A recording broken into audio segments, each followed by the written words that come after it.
All right. Good morning, everyone. Today is March 27th, and this is T4L. We're giving an investor update. So thank you and welcome to our webinar.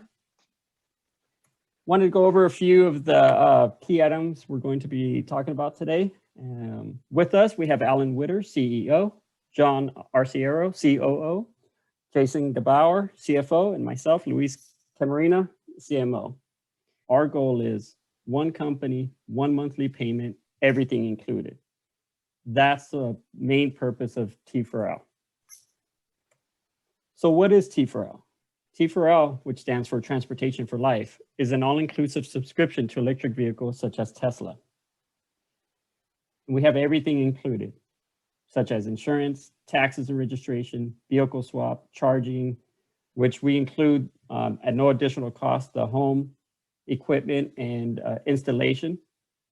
We include roadside service support, concierge priority service, and everything regarding maintenance, such as the tires, brakes, batteries, and so on and so forth. So why T4L? Well, what we saw was the conventional business models were being challenged. Everything from social, economic, and overall purchase behavior. If you look at your life and the experiences you've had of buying a car, leasing a vehicle, anything like that, you can step back and see all of the stressful experiences you may have, especially when it comes to maintenance and repairs.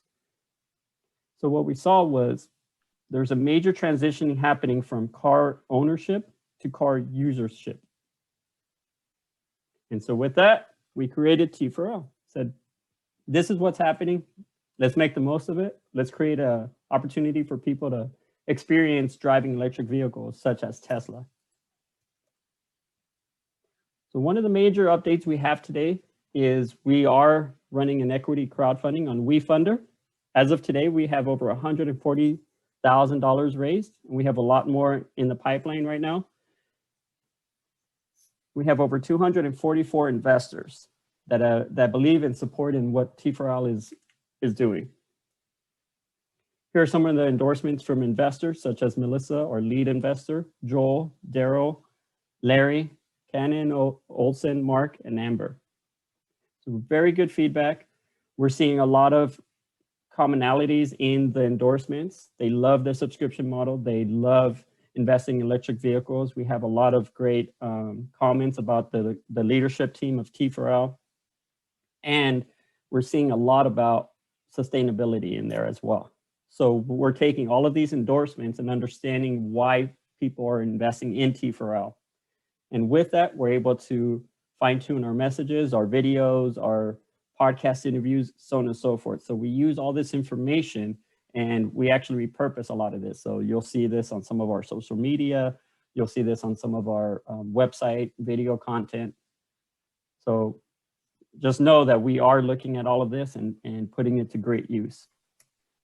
On the marketing side, our social media, our online presence, our podcast interviews, online interviews, we take a repurposing approach and we focus heavily on organic growth. And what I mean by that is that we are not paying for any ads other than ads running for our WeFunder crowdfunding efforts. Reason for that is because we're building up a marketing machine where all of our content is repurposed in various ways. Take, for example, Alan was recently on the Autonomous Cars podcast series. From that, we've had that transcribed, and now we're taking audio clips, we're making videos out of that, we're taking that into social media, we're creating articles and blogs, we're sharing that across LinkedIn. As a matter of fact, we already have feedback from some of the listeners of that podcast reaching out to us. They're excited to hear what we're up to. They want to talk to us some more. They heard some great ideas, and from that, they're anxious to get started with us on many levels, from the commercial and the consumer side. So all of this effort is really a buildup so that we know that right now on both fronts, from the electric vehicle and the subscription model, we are in the awareness education stage of all of this. So the more content we have out there, the more we're educating people, the more we're engaging with them. They're talking back and forth, on social media, they're having debates. That's what we want. We want to generate that type of conversation.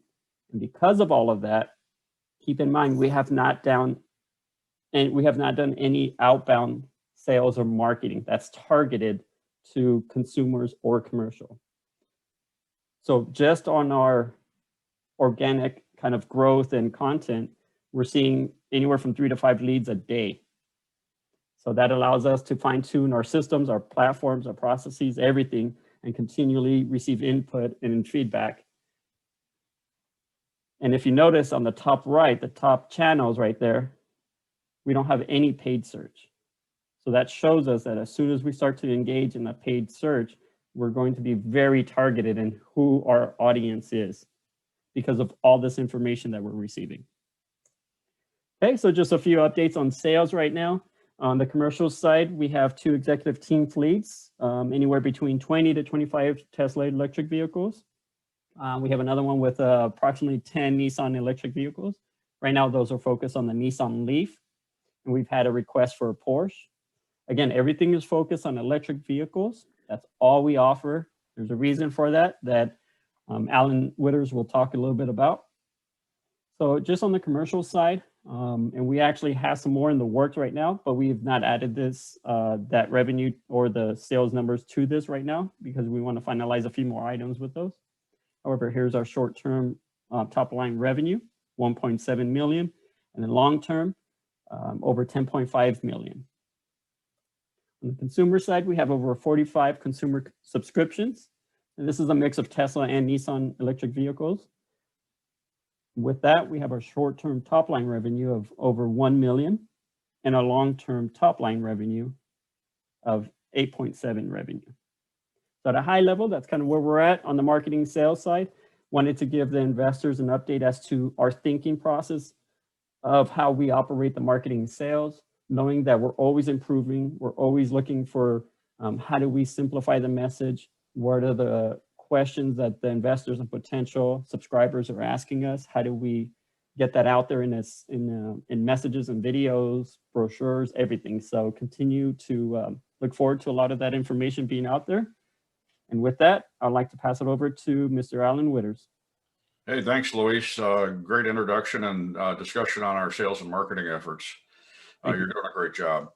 So I'm going to give all the investors a recap of our business and our business backgrounds.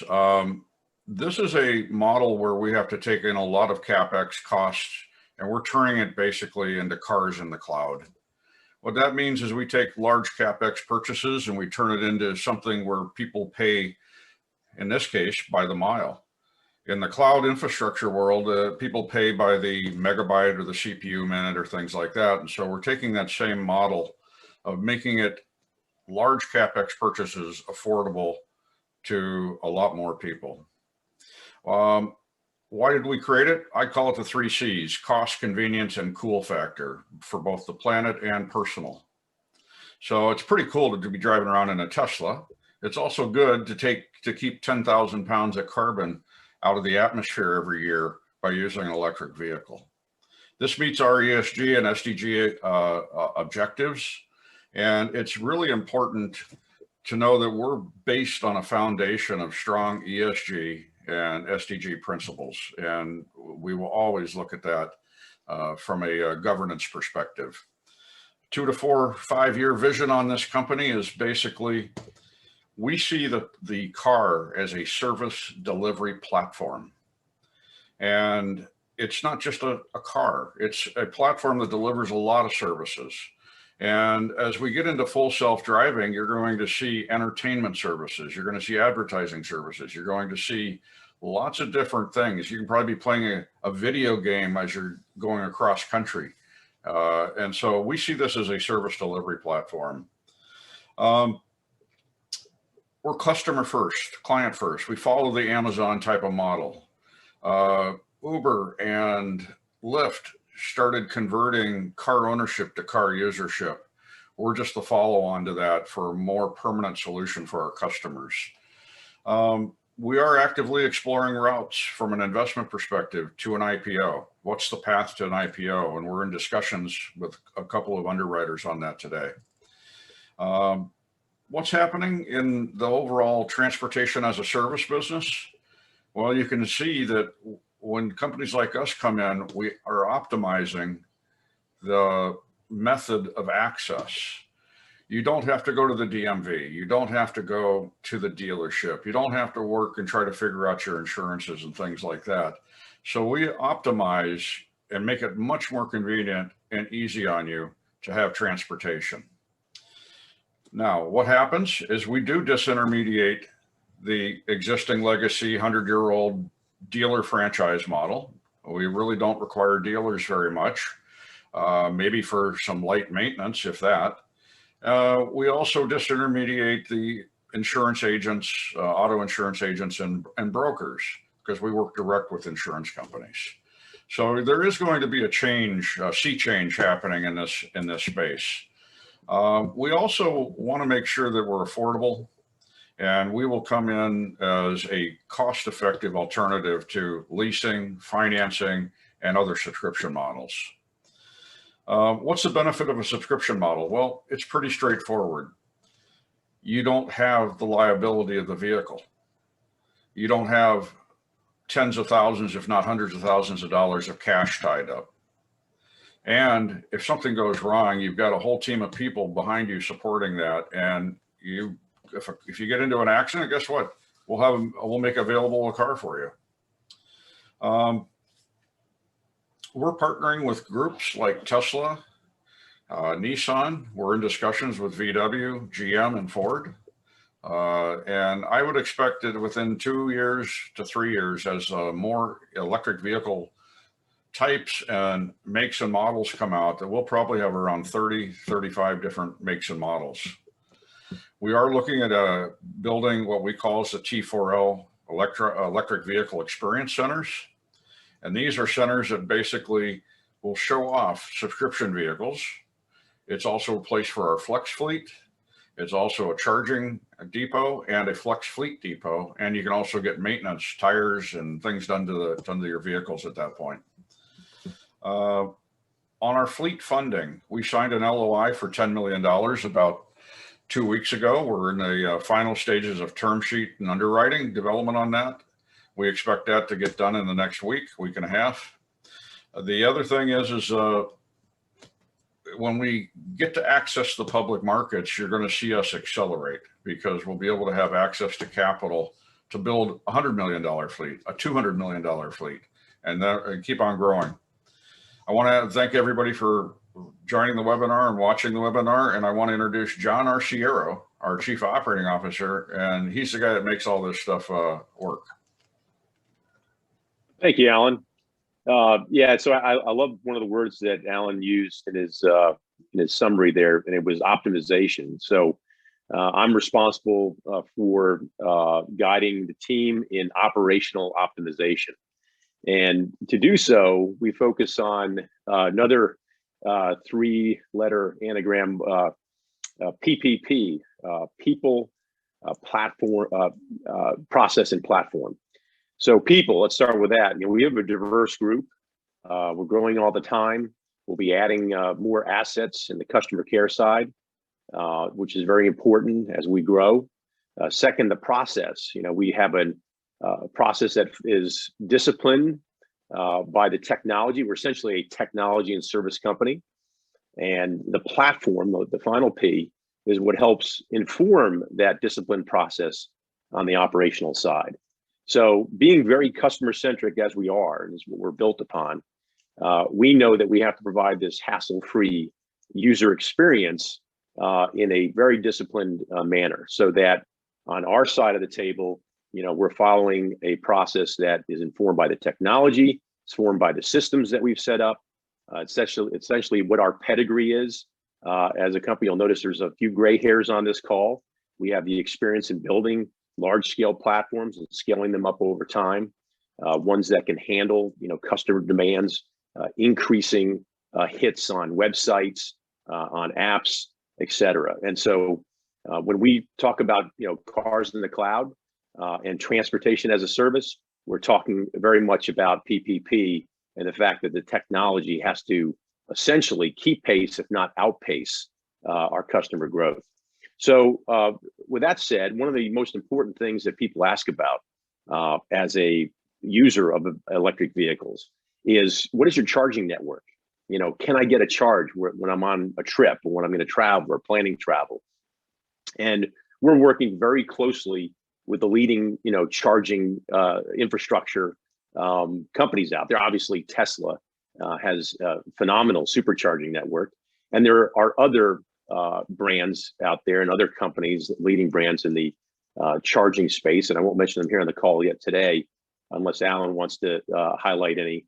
But the point to be made is that working very closely with these charging network providers, their networks are growing by the literally thousands and thousands of units every quarter, which is very important to answering that question for our users, which is, you know, can I, other than my home charging infrastructure, which comes with your membership, we want to make sure that our customers, if they do venture outside, let's say their home area, their home zone, where they're 300 or 400 plus miles of capacity in their vehicle, you know, is outpaced. Now, can they get that connection, and can they charge up, you know, in speedy time?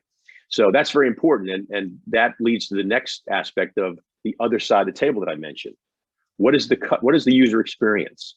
And having a customized proprietary app on their ubiquitous device, on their smartphone, on their Android, their iPhone, whatever it is they're carrying, is very, very important. So as we build out, you know, we will be customizing through APIs provided by the OEMs that we work with, in this case, starting with Tesla, starting with Nissan. And those APIs provide us the very connectivity that we need to the customer vehicle and to the infrastructure that the OEM has to support that vehicle in the field, you know, in operation.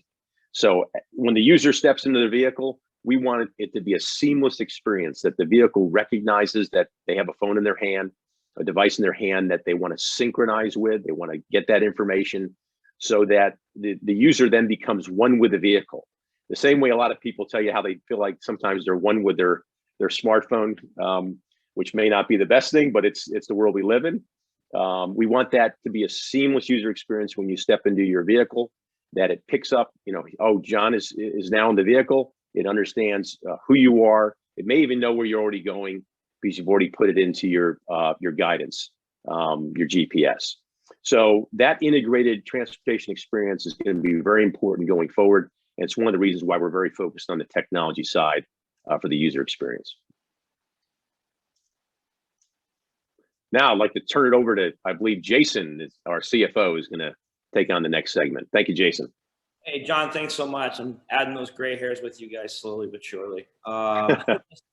Everybody, thanks so much for joining us. I'm going to recap a couple different things for you on the finance side. You know, clearly going back to what Luis showed at the beginning, WeFunder has been very strong for us with over 200 investors. The other thing is we get fantastic questions from potential investors in that process as well. So we're very excited that we've recently decided to continue that process along. Financials have been reviewed through 12/31/2020, and so that allows us to extend the WeFunder process a little bit longer, and then potentially as we look at updated on a stub period, we could push that out even further. I think one thing that's important for our investors to know is that we're seeing a lot of WeFunder investors that are also turning around to be subscribers or showing interest, and that's proving a thesis positive that we expected. So we're super excited that that's taking place. Oh, there is a significant due diligence packet that is available for all of you that would like to read. It is pretty sizable, but it does give you a feel of everything that's going on at the smaller detail level for T4L. So if it's something you'd be interested in, please feel free to reach out to us and we can get copies of that to you and get the non-disclosures in place, etc. One of the other pieces that's interesting, you saw Luis mention our business to business and our fleet funding.